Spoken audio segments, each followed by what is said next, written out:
Hello and welcome back to All in One by SP. In this lecture, we talk about what is motion, different example of it, and we will take a closer look at some other terms also. So please take advantage of this. If a person wants to go to market, how can he reach the market? If a car doesn't move, will this person reach market?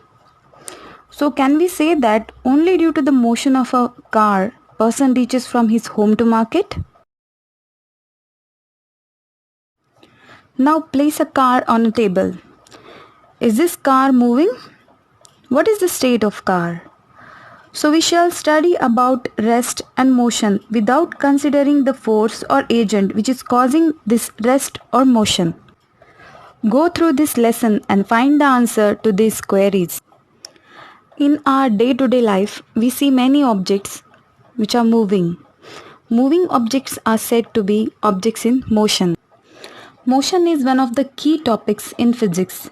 Everything in this universe moves. It might only be a small amount of movement and very slow, but movement does happen. Don't forget that even if you appear to be standing still, the earth is moving around the sun and the sun is moving around our galaxy. So the movement never stops. Today we will start learning about motion and forces. It is hard to believe, but everything in the world is in motion all the time. Even things that look perfectly still are packed with atoms that are vibrating with energy. Understanding how motion works was one of the great milestones of science, and its credit goes to the brilliant English physicist Sir Isaac Newton. His laws of motion, written over 300 years ago, were so well stated that scientists still use them in most situations today. While waiting for a bus at a bus stop, other vehicles appear to be in a state of motion. On the other hand, when you are in a motion yourself, a still object appears to be moving. For example, the trees are seen to be run backward while you are traveling in a car. If an object is seen by an observer to change its place continuously, the object is said to be in motion. So the change of place of an object is called displacement. An object in motion continuously undergoes displacement. The continuous displacement of an object is called motion. When we say that something is in motion, we usually mean that it is moving. But motion has a special meaning in science. In science, motion is a change in position compared to a place or an object that is not moving. So the place or object that is not moving is called the frame of reference or reference point. Or even you can say motion is the process of something moving or changing place or even just changing position. In physics, motion is defined as the change in the position of an object over time.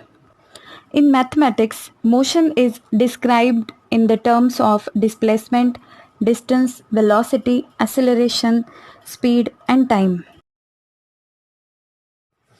Now, can you tell me in which of the following examples can you sense motion? And how will you explain presence and absence of motion? First is the flight of a bird. Second, a stationary train. Third, leaves flying through air. And last one is a stone lying on a hill. Yes, right. In first and third, you can sense motion, the flight of a bird and the leaves flying through air. The birds flying in the sky shows random motion.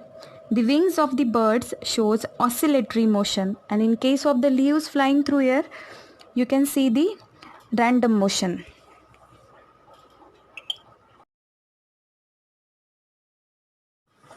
We see the motion of several objects every day. Sometimes we cannot see the motion of an object directly, as seen in the case of breeze. Can you list other example of motion besides those given here? Okay, I have some examples. Go through it.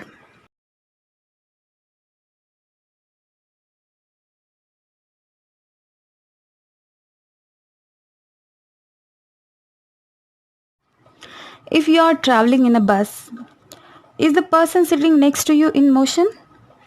No. If you are traveling in a bus, then the person sitting near to you in the bus will be in a rest with respect to us. Since rest and motion are relative terms, we need some frame of reference to decide whether the body is in motion or rest. Now my next question is, what do you take into consideration to decide if an object is moving or not? Think about it. Correct. If an object changes its position in equal interval of time, we can say it is moving, which means it is in motion. If it not changes its position, it is said that it is not moving, which means it is in rest position. The continuous displacement of an object is called motion. So, what is displacement and distance? Whenever a body moves, it covers a distance. The straight line that joins the initial and final position of the body is called its displacement. Next term is distance. Distance is the length of the path traveled by a body while moving from an initial position to a final position, and its SI unit is meter. Or you can also define distance as it is the length of the actual path traveled by an object in motion while going from one point to another. You can also define displacement as the shortest distance between the initial and final positions of the body, or is the minimum distance between the starting and finishing points, and its SI unit is also meter. I hope you got answers for all your questions about motion. In the next video, I will be showing you how to calculate distance and displacement. So please tune in and watch the video soon. Thanks.